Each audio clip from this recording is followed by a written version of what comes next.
America's most expensive war is not on foreign shores. It's here at home, as drug smugglers stage a relentless assault from land, sea, and air. Drug cartels from Mexico and South America move drugs into the U.S. to supply a growing demand.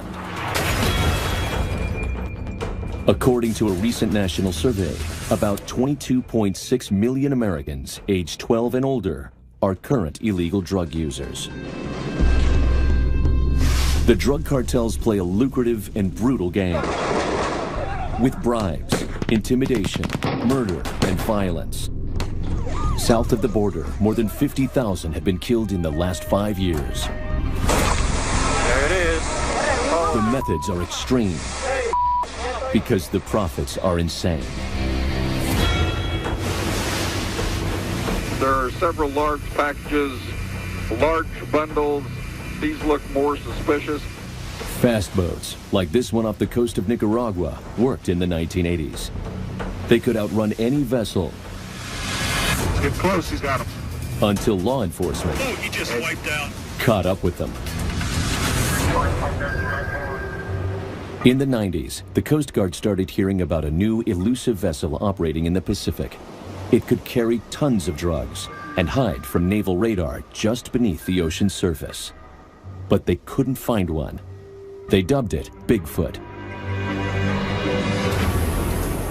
Finally, in November of 2006, a Customs and Border Protection P-3 surveillance aircraft spotted a semi-submersible in the eastern Pacific off the coast of Colombia.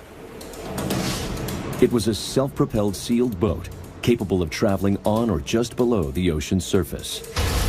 Built of fiberglass and Kevlar, they average 100 feet long and carry a crew of 5 men and 10 metric tons of cocaine. They were deployed in the Pacific to carry drugs from Colombia up to Central America. These were the Cadillacs of the drug smuggling world. Naval forces scrambled to counter this latest threat. For the next 5 years, Customs and Border Protection, the Navy and Coast Guard disrupted 40 additional subs in the Pacific en route to Mexico and Central America. Despite official estimates that at least 5 times as many narco subs had gotten through, U.S. authorities took $8.5 billion out of cartel coffers. This massive financial hit forced the smugglers to choose a new route. On July 13th in 2011, my cutter with our crew were patrolling in the Caribbean Sea, and we received a call from our tactical commander in Key West. And they informed us that a fixed-wing aircraft had sighted what they thought might be one of these semi-submersible vessels north of Honduras. This is United States Coast Guard Aircraft 2006. While on a routine patrol, the Coast Guard's fixed-wing aircraft, the C-130, spotted the suspicious vessel while scanning the ocean at an altitude of 10,000 feet. Transiting during the day at a fairly high rate of speed, creating a greater weight. All the characteristics that were reported to us from this fixed-wing aircraft met the characteristics of a semi-submersible vessel. It seemed impossible, but this exclusive footage from the Coast Guard proved it. For the first time, a narco sub had been found in the Caribbean. Bill is moving toward the west-northwest at 16 miles per hour. Continuous updates from the C-130 confirmed that the semi-submersible was slipping in and out of international waters. It's a cat-and-mouse maneuver passing back and forth over local and international jurisdictions. The pilot was clearly trying to keep the vessel out of reach of authorities. For Commander Fossey, it meant he had a very small window of opportunity. Our desire was to stop them in international waters. That way, I had full authority for my crews to stop the vessel, to inspect. 2 launches heading basically eastbound sectors. But there's a bigger problem. With time running out, the cutter's too large and too slow to even get to the semi-submersible. It's an area full of reefs and islands and shallow water, and our ship can't make a straight line transit to that area. Fossey knows his cutter was still too far away. Complicating all the matters was the cutter was going to be there late. His only option, he ordered the launch of an over-the-horizon fast boat. A 23-foot rigid hull inflatable boat, and is capable of great distances away from the cutter.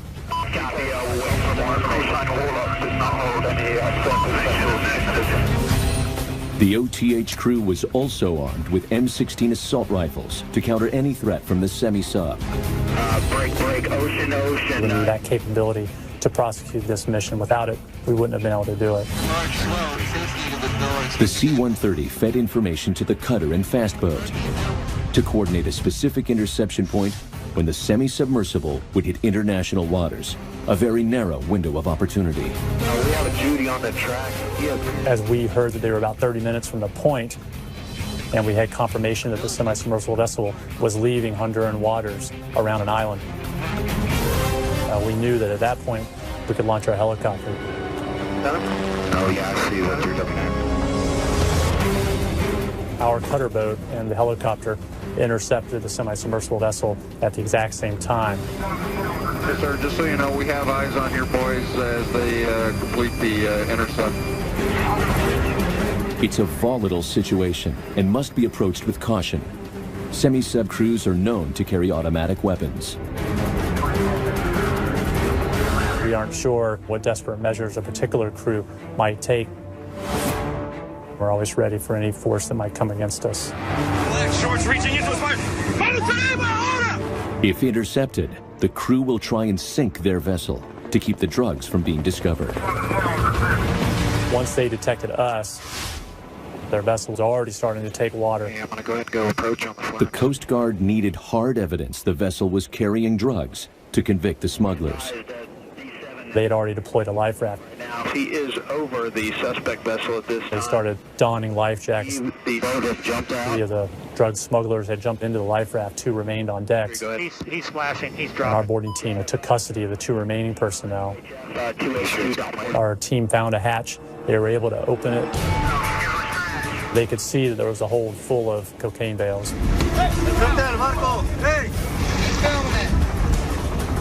The vessel was seconds from going down. So they were able to get 2 bales out of the vessel, and a 3rd one popped out because the hatch was open as it sank. They got the evidence they needed. I got the extraction. The Narcos subcrew hopes the vessel and its contraband will disappear into the depths of the sea, but didn't know they're actually in much shallower water. It went down so fast, in 80 foot of water, it went bow up and went straight down. While the drug traffickers were detained, the bales are confirmed positive for cocaine.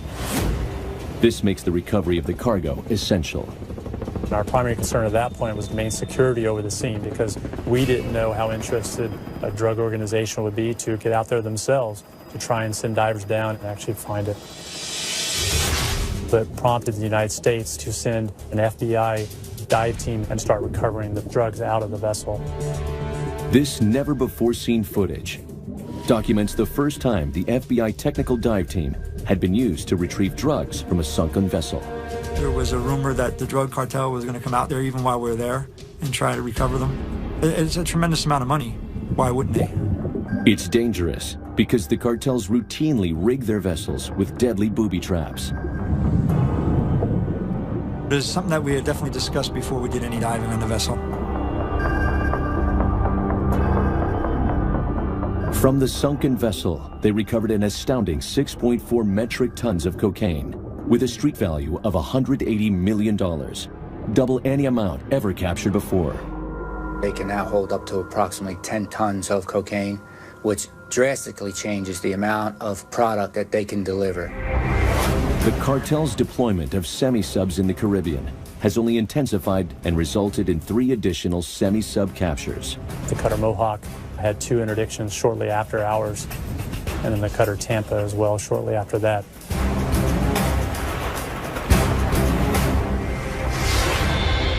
It's estimated that now up to 100 of these semi-submersibles are built each year. But this semi-submersible surge in the Caribbean could not be accomplished without the human factor. Laborers, engineers, metallurgists, and mariners are all required. But once inside this dark underworld, they soon discover there's no way out. Their personal lives are at stake. Their families' lives are at stake. If the crew ultimately does not get their drugs to their destination, they're held responsible. They will either be killed or their family members will be killed. When extreme smuggling continues, a narco sub-captain gives up the raw details of life inside a semi-submersible. And later, He's got a mask on. He's got a mask on. cartels take to the air, and you won't believe how they unload planes full of cocaine. There go the drugs. Holy cow, a bunch of ants.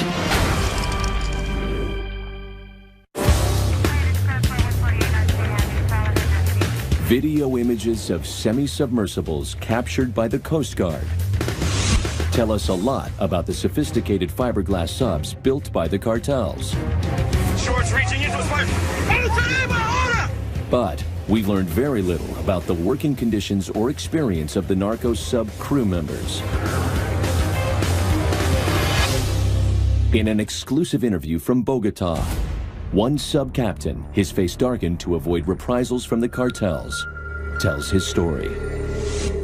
I was the captain of a factory boat. We fished for tuna. I spent 45 years sailing, and I was known for my experience. But after decades at sea and a solid reputation, he found himself targeted by the cartels. They investigated my entire life, where I lived and my family, before they contacted me.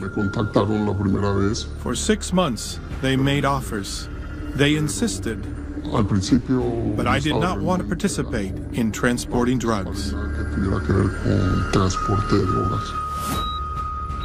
Gustavo resisted the cartel's offers until he needed money to pay for his wife's medical bills. Finally, I accepted. It was the worst decision I've ever made. Within a month, cartel operatives blindfolded the captain and transported him to Buenaventura, Colombia, where the semi-submersible waited with his 4-member crew in a vessel identical to this one. My first trip in the semi-submersible was 15 days. It was to Guatemala, with 4 tons of merchandise destined for Mexico.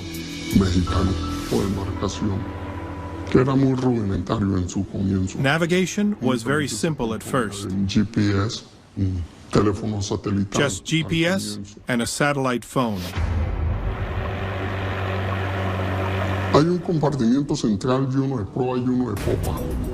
There is a main compartment where they put the drugs. Compartments with some bunks for sleeping. I'd learned who was going to be the engineer, the machinist, and who would guard the drugs. And they have to watch all the others. If anybody panics, they put the trip in danger. He is to kill that person that's in a panic. If you do the work and keep quiet, you will last. If you do the work and talk a lot, you will lose your life.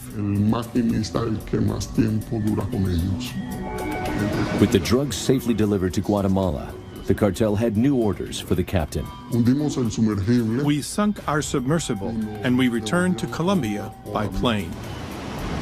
The cartel was not about to let Gustavo retire from piloting semi-submersibles. Once you make your first trip, you are tied in. You're bound to serve. The only way to get out is to go to jail or die. For 8 more years, he piloted narco subs to Mexico and Central America. But on his 4th run, his sub was interdicted, very much like the capture scene in this Coast Guard footage. He spent 8 years in prison. The pattern of threats, coercion, and murder to obtain new crew members for their narco subs is nothing new for the cartels. And they've raised the ante once again, deploying vessels that would be even harder to detect. A fully submersible sub that can travel 60 feet below the surface. 2 were discovered in September 2011 in the Colombian jungle. This mind-boggling discovery reveals the smugglers have gained access to advanced engineering to avoid detection at sea. The future of the narco subs, their distances will probably get farther, where they're able to go at a faster rate to submerge to deeper depths. And consider the possibility of the cartels cooperating with terrorist groups. They will work in conjunction when it benefits either or the others. And the next generation of narco subs is at the heart of it. The threat would be that they can not transship just to the Central Americas or Mexico, but they can make it all the way to the United States. Then it's not too long of a stretch to think that terrorists or any other threats to our national security could also come. Coming up on Extreme Smuggling, a narco plane under surveillance makes an abrupt landing in Honduras. Are you able to tell the type of vehicle the people are using? They're on foot. And later, never-before-seen images of a smuggling factory in Peru, where pure cocaine is prepared to slip past customs inspectors. But these things are working out well for us. There appears to be 15 to 20 personnel. The cartels, stymied by authorities while smuggling drugs by sea or over land, increasingly move to the air. They appear to be offloading. Drug lords buy up old planes, dispatching daily flights from Venezuela, targeting Central America. We have 4 vehicles. But along the way, things can go wrong. And when they do, the smugglers can instantly mobilize a small army to take care of the problem. More personnel are arriving on scene. How copy? The first line of defense against this onslaught is the job of P3 pilots, who patrol the Caribbean Sea and all of Central America. Like taking a penny and throwing it anywhere in the United States and then asking us to go find the penny. One afternoon, the P3 pilots were on patrol over Central America when a call came in from the radar tracking station. It turned out to be one of the most brazen examples of smuggling these pilots had ever seen. They had an airborne target that was unaccounted for, and they wanted us to investigate it. So they brought us into the general area, and our radar operators picked that up. This footage was taken by the onboard cameras of the Customs and Border Protection P3 surveillance plane. It looks like those numbers were fake. They look like they've been plastered on. We immediately noticed the tail numbers were wrong. They did run the numbers, and the numbers came back to some airplane in some other country that just did not match at all to this type of aircraft that we're looking for. They had been taped over. They did not even look like a legitimate tail number. They are pretty much looking fake to us. Those numbers are fake as fake can be. They're watching, they're looking. Oh, yeah. Yeah, they see us. Once the smugglers saw that we were there, they had put masks and hoods over their faces. He's got a mask on. He's got a mask on. Yes, he does. We have been seen. Right there, we knew that we had a problem. After tracking them for 30 minutes, They're diving way down. the smugglers targeted their landing site in Honduras. About 2,500 feet now, this time continuing its descent. We never really know where the plane's going to land, and that's what really is the interesting piece of the puzzle, because they're not landing on runways at airports. They're landing in fields in the middle of the jungle.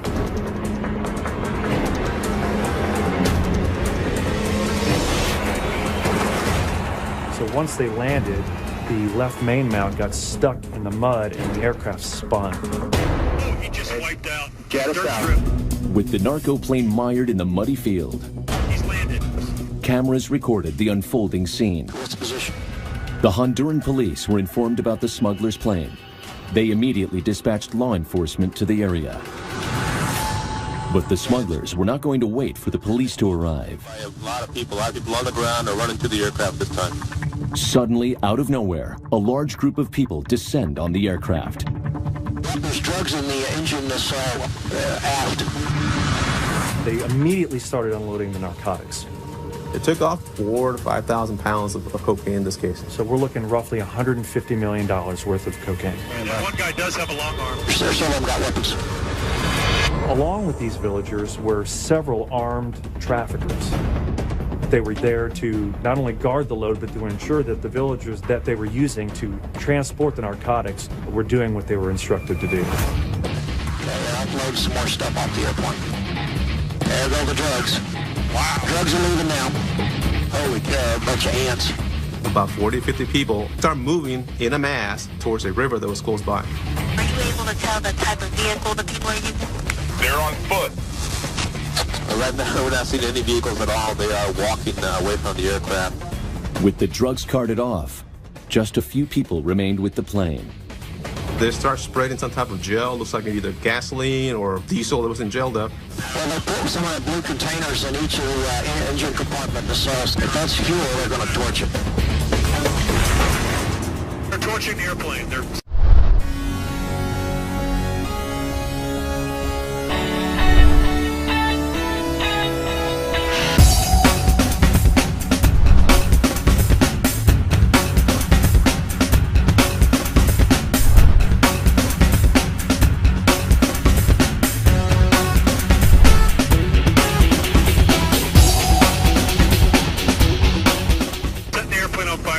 the drugs on the Pangas. Okay, I got the airplane. Once he landed, the smugglers on the ground had that aircraft cleared and set on fire inside of 10 minutes. There's a little footpath. They're going down.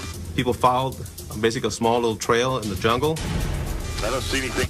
Yeah, a bunch of boats at the end of the footpath. Andy said there was a bunch of boats. Oh, yeah, I see them. There's a They're little, going to load them on the boats. there's a little. At the river, there's a bunch of small boats, which we call Pangas in this case. Yeah, they're going upriver. They're rowing. Oh, you know where they're going? They're probably going to go to that village. It's on the southwest side of this lake they're on. There's a village. At 8,000 feet, the pilots had no way to seize the cocaine. And we don't consider ourselves to be successful unless we get the drugs out of the hand of the smugglers. That is our job. Bottom line, we don't want those drugs coming in the United States. Smugglers know that we're passing this information, so they may take those drugs to that village and maybe in the middle of the night put it on cars or boats or anything else and transport it someplace where they're going to process the cocaine, and they may not find it. This particular case did not have a happy ending. Once the host nation law enforcement agents got there, the narcotics were already gone. It's very difficult once the drugs leave the scene for us to be able to successfully get all of the narcotics back. The video will identify and locate the smugglers, but there will just be another narco plane tomorrow. When extreme smuggling continues, our cameras take you to the dark side of the cocaine trade as we visit a smuggler's den somewhere in Peru. This is pure cocaine. We're going to package it so we can stick it inside the soap.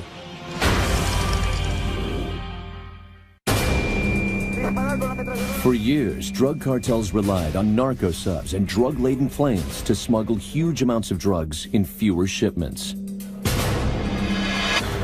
To avoid the risk of losing such large loads, they're now employing the opposite strategy, shipping small amounts of drugs in thousands of shipments.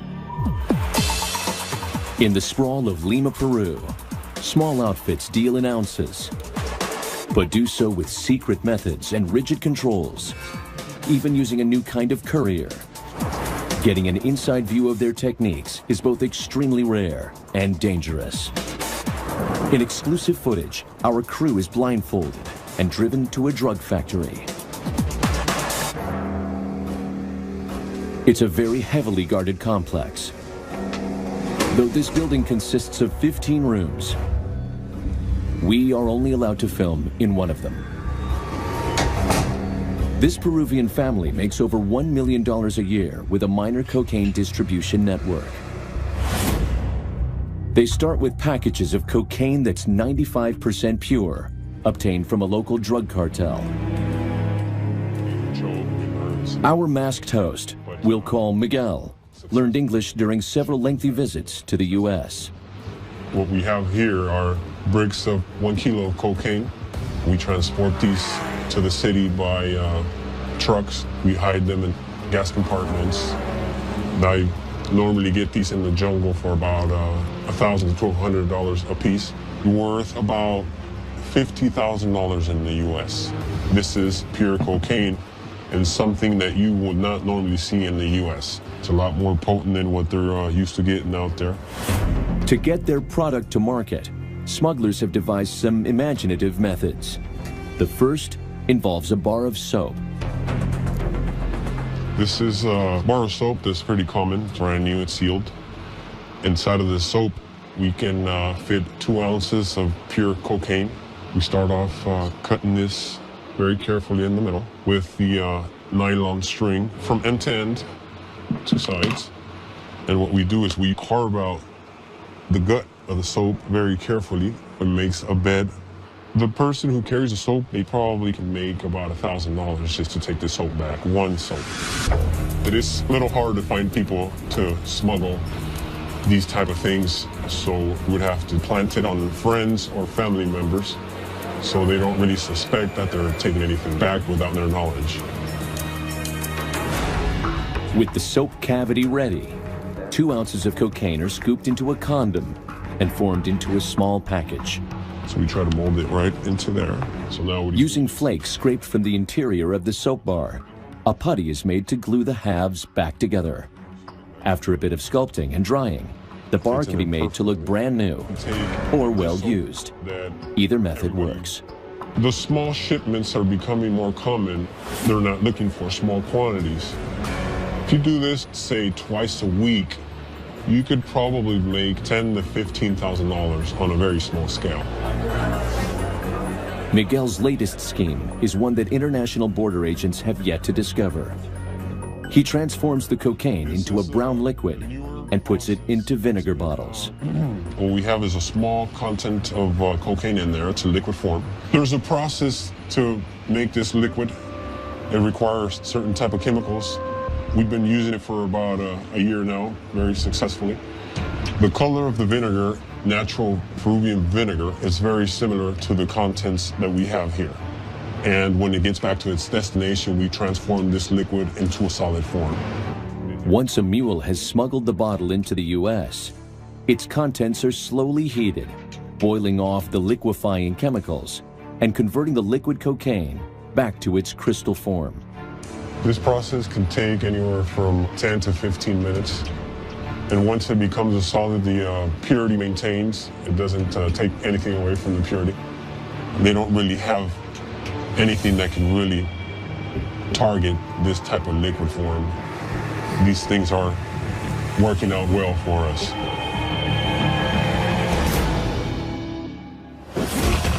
When extreme smuggling continues, while our crew films an interview with a Customs and Border Protection officer, a smuggler is discovered just a few feet away. Yeah, we got an arrest going on right now. A smuggler's vehicle gets tapped, sniffed, and cracked open.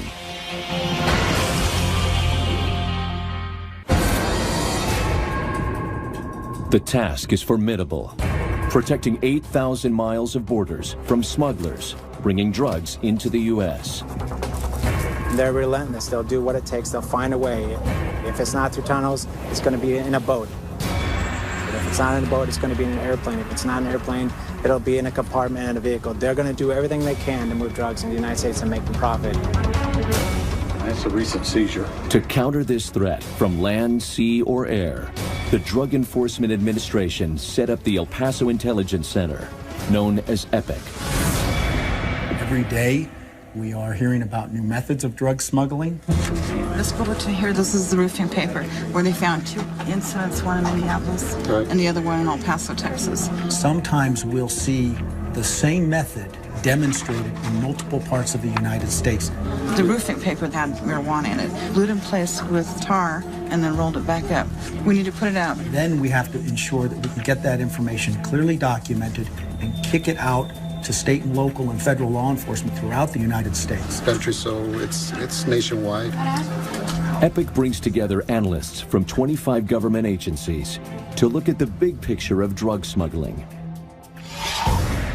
Just 20 miles away, on the Mexican border, is where EPIC's strategy is put into practice. At the famed Bridge of the Americas U.S.-Mexico border crossing in El Paso, Texas, field officers from Customs and Border Protection confront the enemy face to face. as they filter through 75,000 vehicles a day, constantly in search of smuggling operations. One of the extreme techniques is called shotgunning, sending several loads across at once in various vehicles, taxing Customs and Border Protection resources. One could have 5 pounds of marijuana. Right behind it could be 1,000 pounds. If they can put 6, 7 load vehicles out there and we're not prepared to handle that many, they think that most of the loads will get through. Sometimes we run our dogs, not knowing that there's possibly 10 loads on the bridge. It depends on how much people. Yeah, we got an arrest going on right now at this time. A U.S.-bound driver has been stopped and detained. We might have a possible load. If you guys want to help me out, do an inspection. The second step in the inspection process utilizes the CBP officer's best friend, a long brass hammer. A solid thump can indicate that a normally hollow space is filled with contraband. It does sound solid, so they're going to go ahead and run the dog on this vehicle. If we do get a positive alert, then we're going to go ahead and scope it to see if we can see the narcotics. The canine detector sits. The response is positive. High technology now comes into play. A tiny optical fiber camera is inserted into the gas tank. Basically, it's like a small video. It's called the fiber scope. With this tiny camera, officers learn that the tank holds something more than gasoline. Yeah, baby. There it is. We do have a positive for narcotics, but I just saw bundles wrapped in plastic. We still don't know what it is at this time. We're going to go ahead and take the vehicle to Area 51. We'll go ahead and call dismantlers. They're going to go ahead and dismantle the gas tank. The CBP border setup includes a complete garage for dismantling vehicles.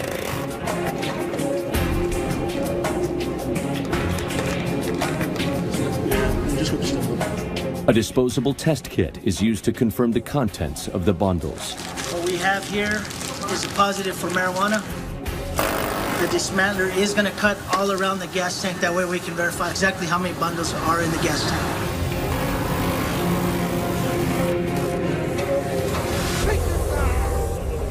Today was a good day. Fuel tank came out to 40 pounds of marijuana, a street value of over $32,000 that we kept away from our streets. This trafficker knew the risks of what he was doing. But the most frightening development of recent years is the growing number of drug dealers planting narcotics on innocent, unaware victims. They are known as blind mules. One such victim was web designer Ivan Diaz. I was living in Ciudad Juarez at the time, and I used to cross the bridge almost every day.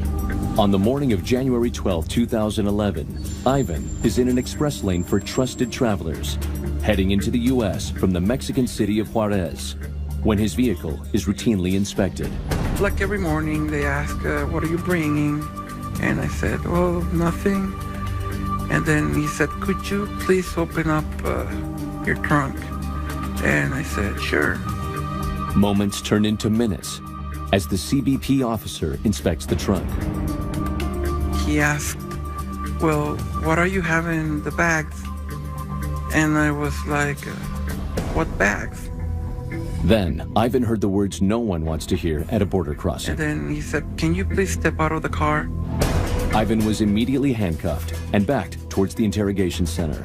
As he passed the trunk, I got a glimpse of something black in the back of the car.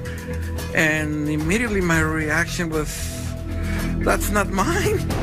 And at that point I was like, what's going on? Coming up on Extreme Smuggling, Ivan was caught red-handed. With 100 pounds of narcotics in his truck and no alibi or explanation, Ivan faces 10 to 20 years in federal prison. Some of them got weapons.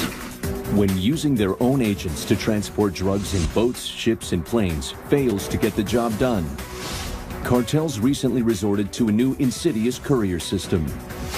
turning unwitting citizens like Ivan Diaz into drug mules.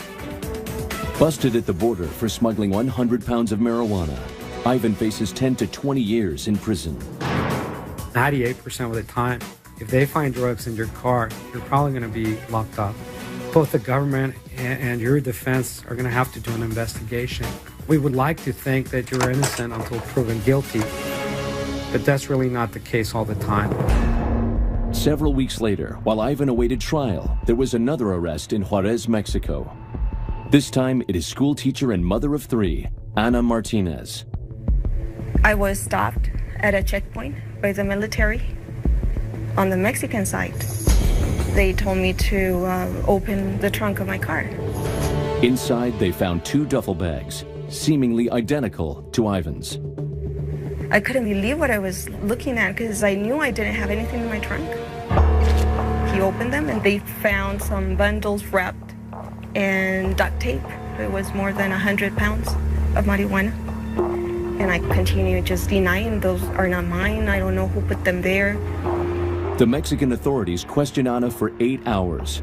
She stuck to her story, but the pressure mounted. They wanted me to say that I was guilty, that it was better for me to say that I had put them there, but I just kept on saying that I was innocent, that I didn't. All those were in the trunk of my car. It was a nightmare. I couldn't believe that was happening to me. Like Ivan, Ana was threatened with a long jail sentence in a Mexican prison for trafficking drugs. This is very emotional for me because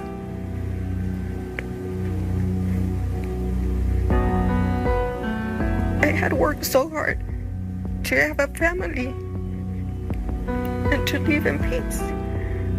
And it was actually the time when they told me that I could spend there from 15 to 20 years. When I felt like I couldn't continue. I wanted to die. The cases of Ivan and Ana moved slowly through the courts. Ivan was offered a misdemeanor with a time served, meaning that he didn't have to go to jail, he didn't have to do anything. He just had to plead guilty and move on with his life. But Ivan stuck with it. He knew he was innocent, and he trusted us as the trial team. But Ivan's attorney had one big unanswered question. I wanted to know a little bit more how the duffel bags ended up in Ivan's vehicle. A break in the Ivan case came with yet another arrest. My trial partner informed me that somebody had been arrested on the same day as Ivan. That raised more suspicions as to whether or not Ivan was telling the truth. This new case had a number of very eerie similarities to the cases of Ivan and Ana. And Acosta discovered a brand new scheme that had been undetected until now, and proves the extremes drug cartels will go to. Everybody who's involved are people who are living in Juarez and commuting. The duffel bags that are black, the same size, they have metal ties or plastic ties to avoid anybody from opening that. The way that the marijuana is packaged is exactly the same. People who were targeted were people who were professionals, who had employment and the same typical routine day in and day out. Fitting all the puzzle pieces together, this new smuggling scheme was revealed. Mexican cartels were attaching GPS systems to their intended victims' cars, tracking their movements, and revealing when and where drugs could be dropped off and retrieved. But how did the smugglers get the drugs into a locked car?